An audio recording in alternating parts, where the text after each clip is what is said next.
thing that they say all the time, other than no. Is why, right? Kids say why. Like, hey, brush your teeth. Why? It's bedtime. Why? Eat your peas. Why? It's everything's why. Then, as we get older, that why changes to another word. So, what happens?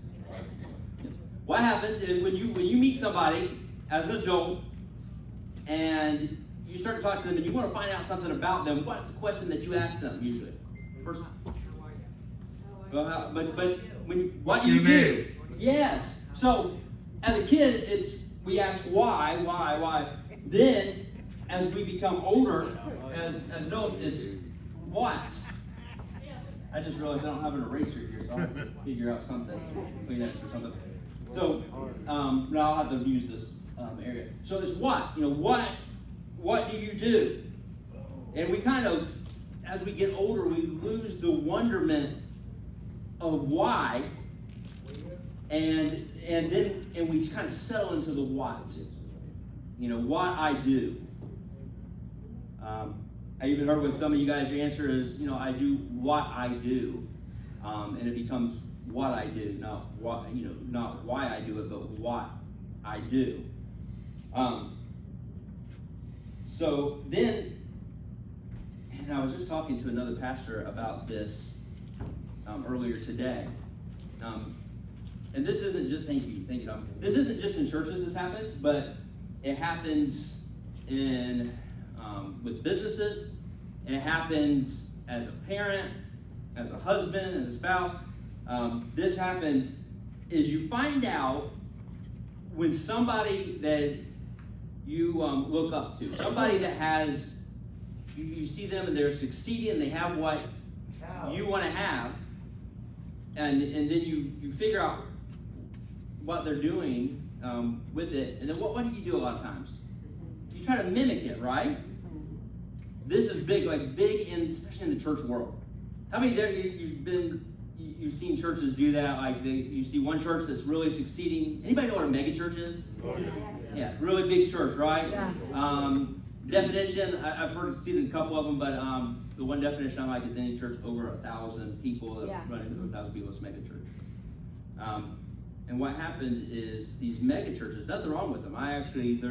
There's one mega church. I think that especially when it comes to social media and it comes to praise and worship, they've kind of set the bar. But what happens a lot of times is other churches try to mimic what that church is doing. And we see this in business world. You see one business, see another business that they're succeeding, so whether it's a restaurant or whatever, and then they try to do exactly what that one's doing. So we start to learn how. So if I see like Teak right here, I see Teak and I'm like, man, Teak, he has that Nissan truck over there, and he looks good in that, and everybody knows the ladies like Nissan trucks.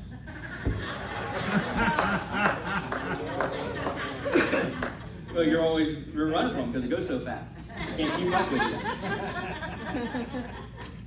And I'm like, man, Teak is really succeeding in life. And I go to Teak and I say, hey, Teak, how did you do this? How did you get to where you're at? He could lay me out an outline, and I could do it line by line exactly how Teak is doing it. Does that mean that I would succeed the way that Teak is? No. So if we take a church, say there's a church in Christ Fellowship, let's say that in Port St. Lucie, and we say, hey, they're doing really well. And at Fairlawn, we want to do really well. So let's make everything like Christ Fellowship. You think things would just blow up, we'd do great, everything? No. Right? Yeah. They'd just be like, okay, they're just copying somebody else. They're not being their true self. We're not supposed to. If we were trying to be Christ Fellowship, all the people that need Fairlawn, like all of us, Fairlawn wouldn't exist there. It would just be a copycat of Christ Fellowship. But a lot of times we do that, is we see how? Or are we trying to take, okay, this is what we want, so how do we get there? So what happens is, I'm going to erase this because and I'm sorry, if not everybody can't see this, that's over there.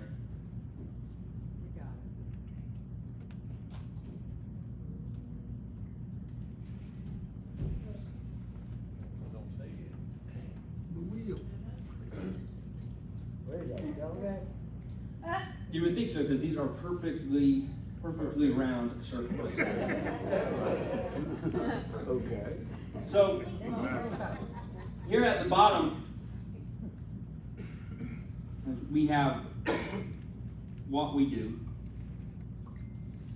Somebody give me what they do, like their job, what they do.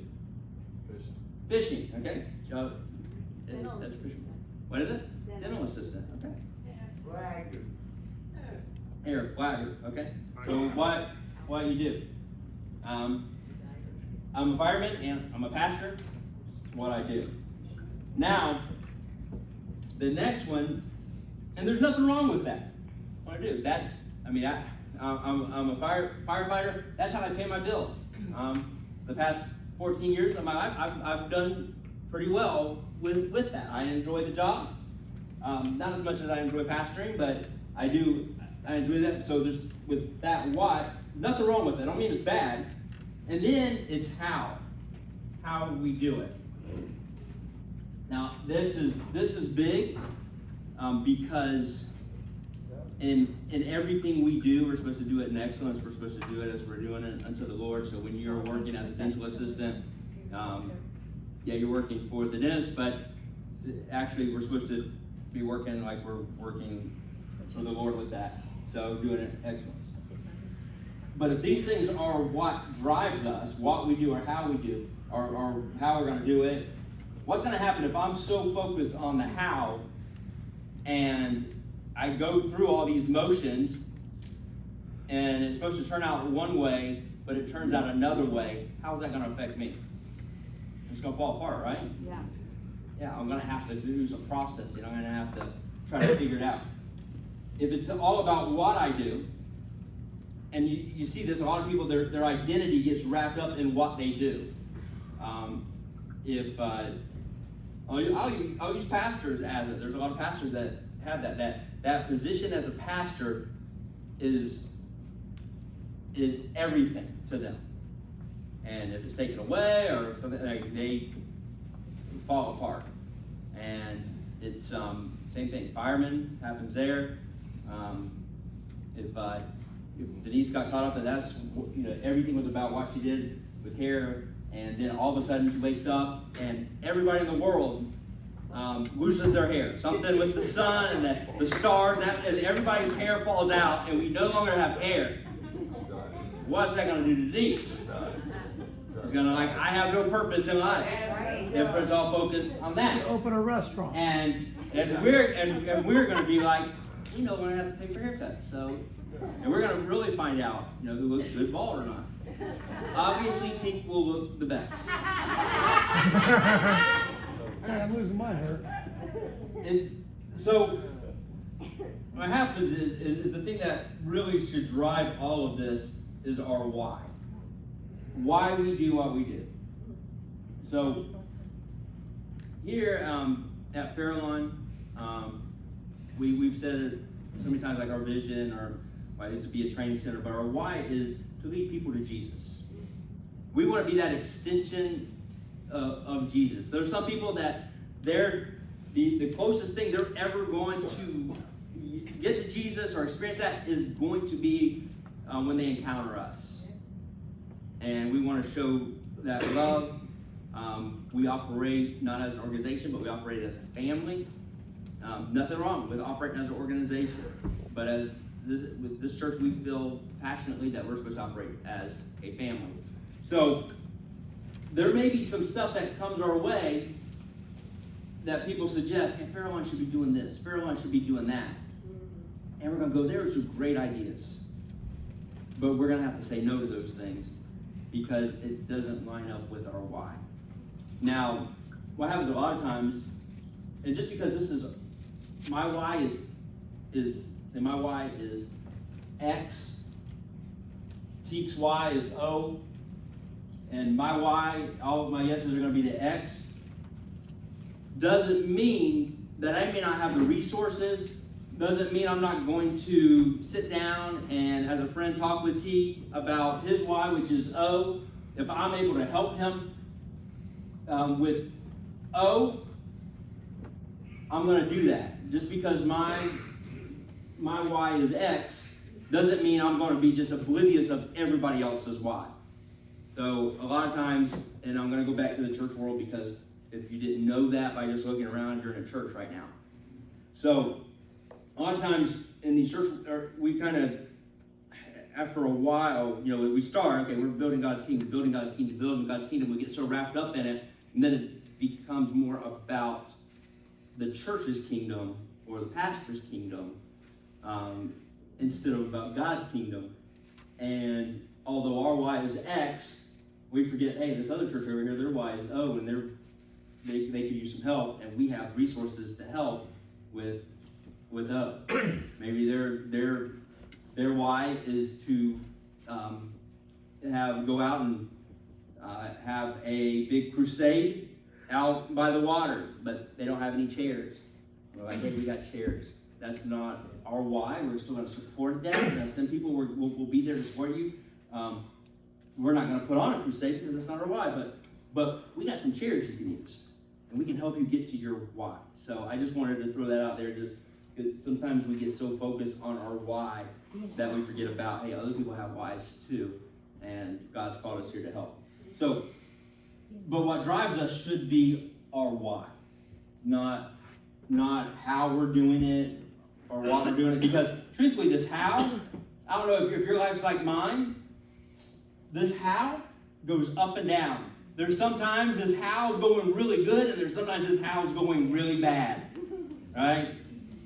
There's some times where it's like,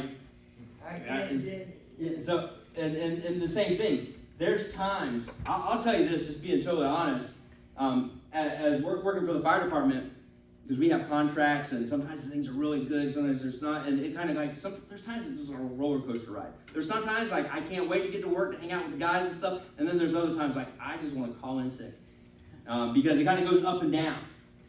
But the why we're doing that, doing what we're doing, that should always stay the same, regardless, good times, bad times. Yes, Fire. But sometimes your why will change your what. Because as you grow and expand in your why what will change. So with your, and it will, because you will learn, okay, yeah.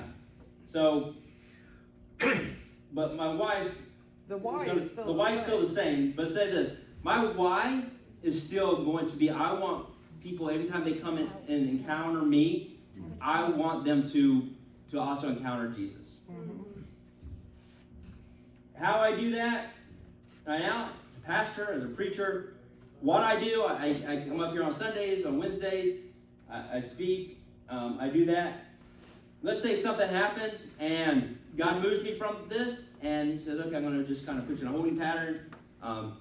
We're not going to have you do anything. And just because I ceased to, and I'm not a pastor anymore, does my why change? No. My why still isn't. So yeah, you're my how, and how I'm doing it, and what I'm doing, that can change. But the why doesn't. The how, I may figure out how I've been doing it isn't the best way to do it. Mm-hmm. So now I need to readjust, and that's always moving and maturity, and is getting old, older and learning things. Yeah, because as you get older, you learn a lot of what not to do. Right? Anybody learn what not to do in life? Oh yeah. Yeah, definitely with that. So the what is like our accomplishments. Is those things, okay, yeah, I mean, I won an award for this or whatever. We did this as our accomplishments, or what it can be even insults, like things that, and we hang on to those, or offenses, and we hang on to those. And a lot of times our worth is tied to what we do. So that position. So, you know, or we think, okay, if I can just get this promotion.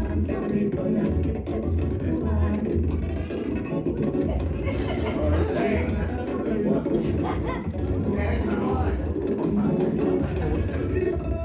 Cayocho! Is that our sound system? Why? Should be able to dispute everything. There you go. Work. All right. Yeah. That's very Cayocho. So like our worth is tied to our what? You know, I got promoted. I got a new job. You know, and we hold our worth on that, and we try to prove our worth and try to prove our value by what we do.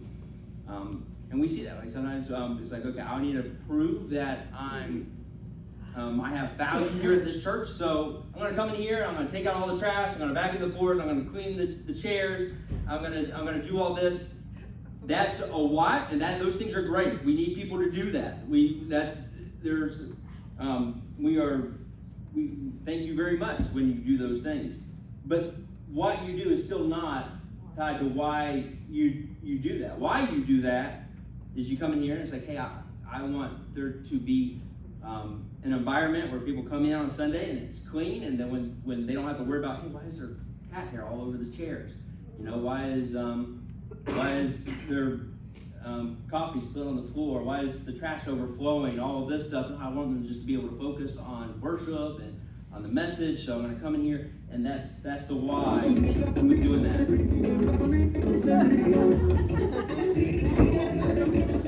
Cayocho! Why? It don't sound like it's coming through the speakers. Why does the radio do that when Whose is that?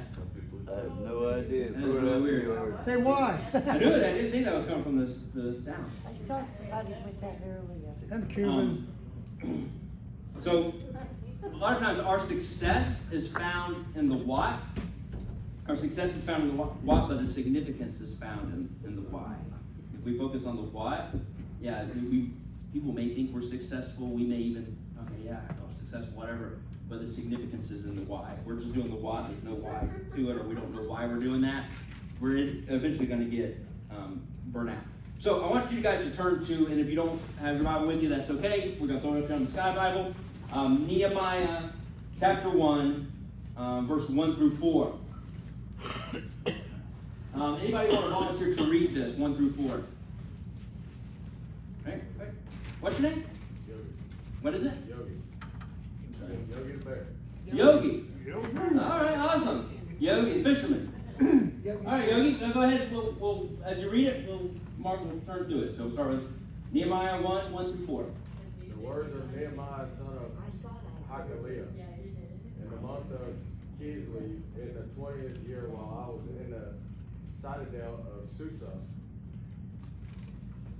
Hanani, one of my brothers, came from Judah with some other men, and I questioned them about the Jewish remnant that had survived the exile, and also about Jerusalem. They said to me, those survived the exile and are back in the province are in great trouble and disgrace. The wall of Jerusalem is broken down, and its gates have been burned with fire. When I heard these things, I sat down and wept. For some days I mourned and fasted and prayed before the God of heaven. All right. So I always want you to picture this. So this is Nehemiah writing this. This is Nehemiah talking about this. Nehemiah is a cupbearer for King Xerxes. King Xerxes is the king of Persia. He is a very liked king. He's a good king. Nehemiah is his cupbearer. Anybody know what a cupbearer does? Taste the drink to make sure it's not poison. Say what? No. Cupbearer for the king back in that day. Taste the wine to make sure it wasn't poison. Right. So he makes sure before the king takes a drink of his wine, the cupbearer will taste it first. Now, if it's a hated king and a very not liked king, it is a terrible job. Because everybody's trying to poison him. If it's a liked king and he's well liked and he's a good king, it's a pretty easy Christian job. That's what Nehemiah has. Nehemiah is Jewish. He's never been to Jerusalem.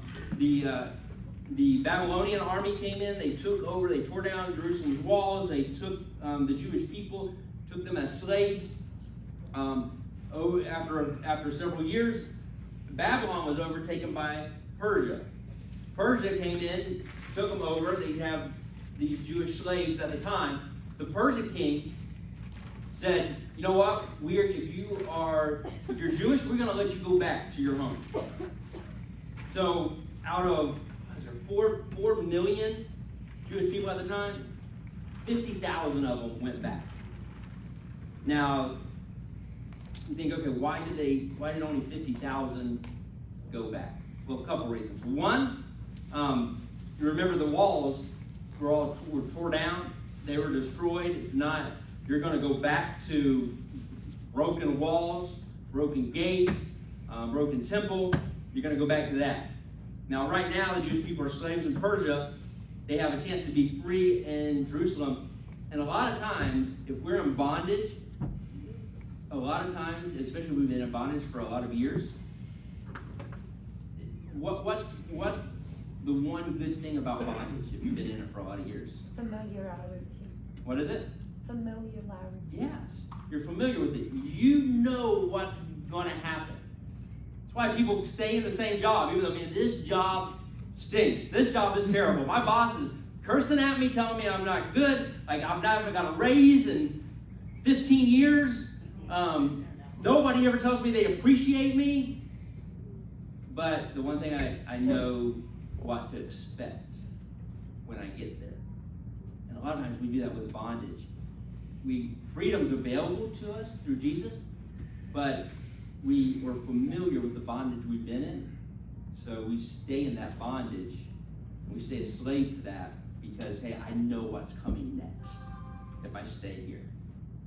So the Jewish people, even though they had freedom, it's like, I don't know what I'm going to go back to.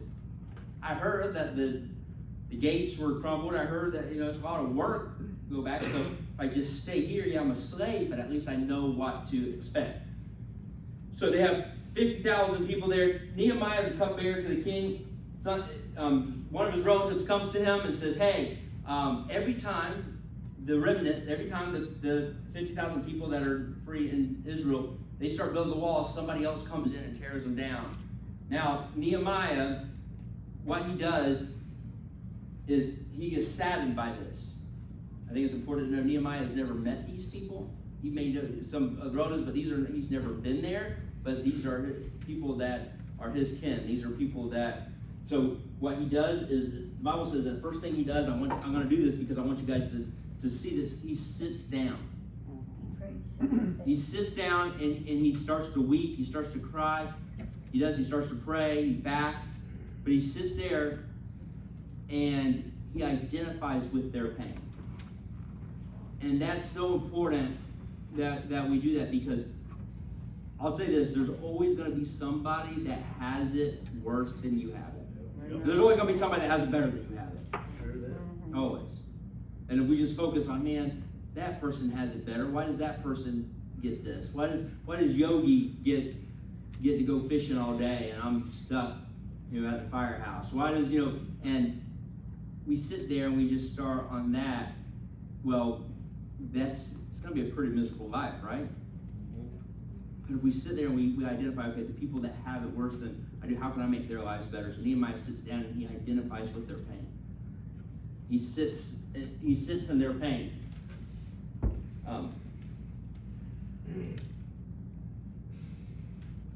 So with our why, there's something that so Nehemiah, his why, what he ends up doing is he goes to King Xerxes. He says, hey, can you let me out of this position be a cupbearer? So he's going to leave the life that he's always known.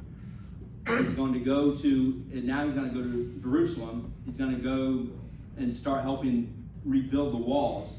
He doesn't really know what to expect, but he knows that they keep getting attacked. It's going to be hard work, but his desire is to help these people. So that's his whys. He wants to help those that need help. He feels he has a passion for that. So he goes to King Xerxes, says, can you let me out of this? King Xerxes does. He says, yeah, you can go back to Jerusalem to help your people. And he leaves that. So he gets there, and when he gets there, what do you think the state of mind those people are in? Every time they start doing something to accomplish success, to accomplish what they're trying to accomplish, somebody comes and knocks it down. Yeah, they're depressed. How about if every time I want to save up for this new car? I don't want to get car payments, I want to save up for this. But every time you get close, say the car is $10,000, I'm saving up for that. Every time you get to $9,700, Gary finds a way to hack into your checking account and takes $9,300 of that dollars. Get him, Bob. And then you see him driving around in that car. And you can't prove it, but you have a good idea because every time he walks by it, he just goes, Shame on you. Eventually you're going to get discouraged. It's like, what am I working for, right? No. Nehemiah gets there, they are discouraged. Now, what happens is he can either get discouraged or he can try to uplift those people that are discouraged. So there's this thing when we identify what our why is, there's this thing that I like to call the split. So after a while we start here. This is our what. And this is our why. So our what, this is why we do it. Our what's here. They're even. They keep going up. They keep going up. Something happens. Somebody hacks into your checking account. Somebody, you think you're doing really great. The boss comes in, he gets onto you and says, you haven't been doing it the way that I've asked you to do it. And you're like, I thought I was like crushing it. And no, it's not. They discontinue your favorite candy bar. And you're upset about that. They no longer make coconut yoo-hoo, which Teak loves. And something drastic happens around here called the split. And our what continues to go up, but our why, we just kind of goes down and we kind of forget about our why.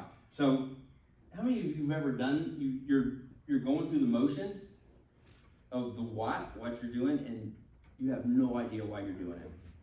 Anybody? Yeah. You're like, this is just the way I've always done it. I have no idea. This is what I'm doing. I can tell you what I'm doing.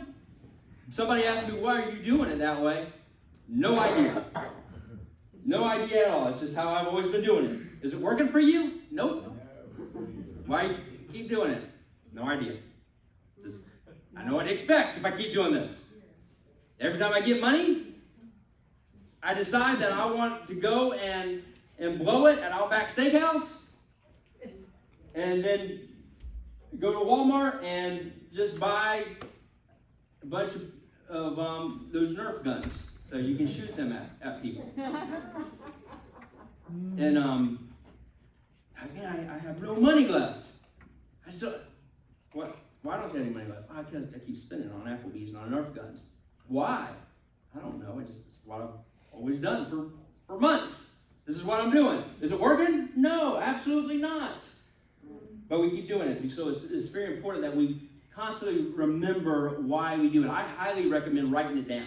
Get a piece of paper, write down why you're doing it. Day after tonight, find it. Find some paper, write down why you're doing what you're doing. And those times where you feel discouraged, you look back at that paper and say, okay, this is why I'm doing what I'm doing.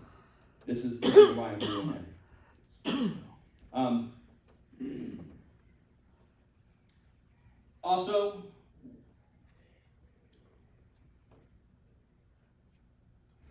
I'm gonna draw this out just to maybe a little bit easier of how. So this is who we are, and then this is where we're going. Anybody can tell me who you are? Child of God. Child of God, yes, absolutely, 100%. You got it right away. I was expecting it to take a while, but you got it. Yeah, who we are. We're sons and we're daughters. I might identify as a fisherman, but I know who I am. Yes. So that's who you are. We're sons and daughters. and then where are we going? So to get from who to where. Also, this is also who. If we get from who to where, so this is us to where we want to be, or this is who, the people around us that we love, our loved ones that they don't know Jesus. There's people to get them the who to where. To do that, we need to be driven by our why. Everything is surrounded in our why. So if our why is we want to show people the love of Jesus, we want to show people how amazing our God is. We want to show people that, hey, you don't have to live this way. You don't have to keep going through these cycles in life. You don't have to do that. And it's always going to be our actions are going to speak louder than our words, right? If you got somebody that's telling you, hey, this is what you need to do to become a millionaire, but they're always broke, you're not going to pay attention to anything they say, right? Someone's telling you how great the love of Jesus is, but they are always walking around like nobody loves them. You're going to be like, yeah, okay. Right? Or there's how great that there's another way to do things through Jesus, but then you see them and they're at the bar and they're doing all this stuff and they're cheating and stealing and doing all that stuff and to try to get ahead that way. But hey, you told me there's another way than the life that I'm living, but I'm saying that you're doing this stuff. Do you think I'm going to pay attention to anything? Heck no.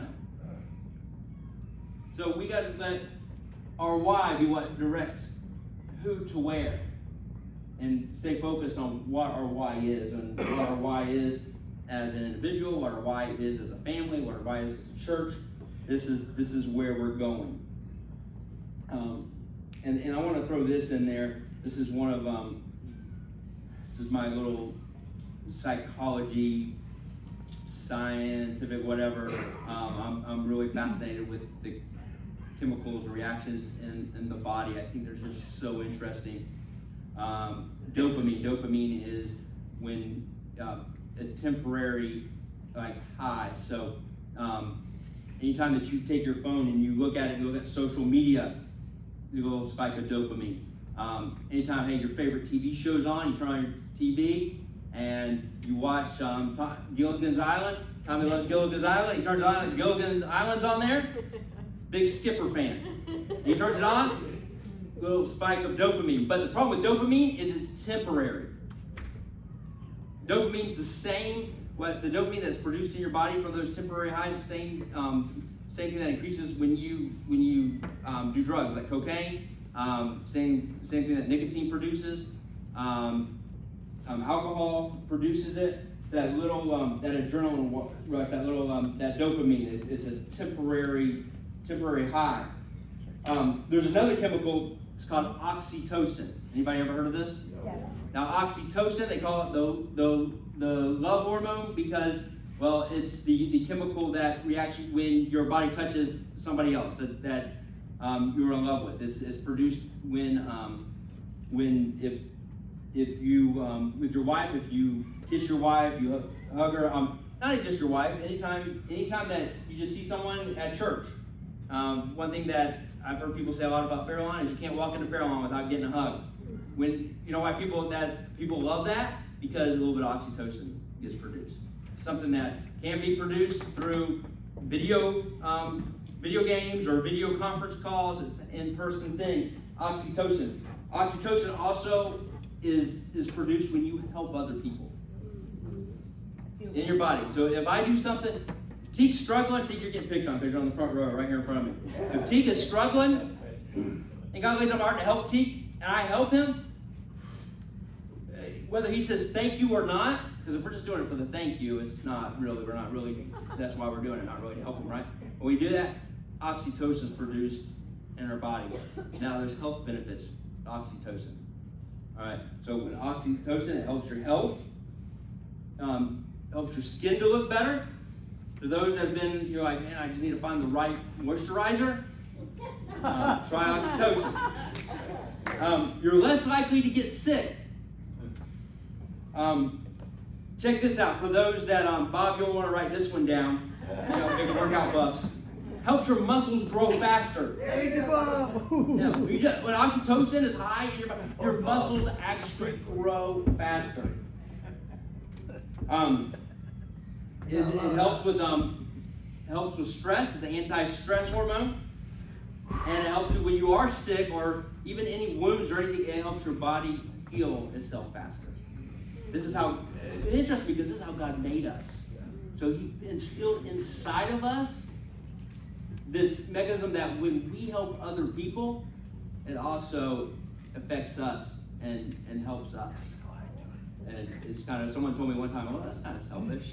Well, I guess if you look at it that way, but when we help other people, it comes back around and it helps. And it helps us in the long run. So oxytocin, when you meet somebody new for the first time and you fall in love, oxytocin spikes when you fall in love. Now that spike that happens when you fall in love, they estimate that it lasts 6 months.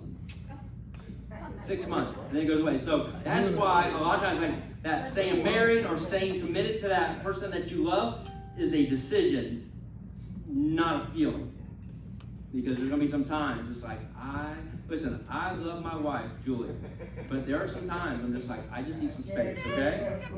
I went, thank goodness I am going to the firehouse for 24 hours. And then when I go home, I'm like, I can't wait to see her, because after that 6 months, things start to come back to normal. That's why a lot of times you see people that they kind of jump from church to church to church, and they get in and they get involved and they help and they're helping people. That oxytocin goes, but then after a while it's like, man, I'm the only one coming in here and cleaning the chairs. I'm the only one vacuuming the floor. I'm the only one doing this. It's been 6 months. That highs now has wore away, or that oxytocin is starting to fade away, and you're just like, you know what? I'm going to go find another church. They go to another church and they start doing the same thing over again. That oxytocin gets spiked again because it started a new thing. But eventually, you're going to get wore out. So doing the right thing and focusing on our why and making those choices and sticking to our why is going to be a decision. It may start with a feeling and you're really passionate about it, but there's going to be times that, because our moods go up and down, right? I know most of us do. If yours don't, you're lucky, but most of our moods go up and down. So there's going to be times we don't feel like getting out of bed. There's going to be times where, it's like, hey, I've helped Teague 10 times, and he's not said thank you one time. So, you know what, though? Our feelings go up and down. I'm going to stick to my why. So that why, sticking to that why is going to take a decision. And truthfully, it's going to take that dedication to Jesus in this, and knowing that, hey, my why is wrapped around Jesus, or Jesus is wrapped around my why, and staying focused on that. So I'm going to turn it back over to Pastor Rocky. So thank you guys for listening to me.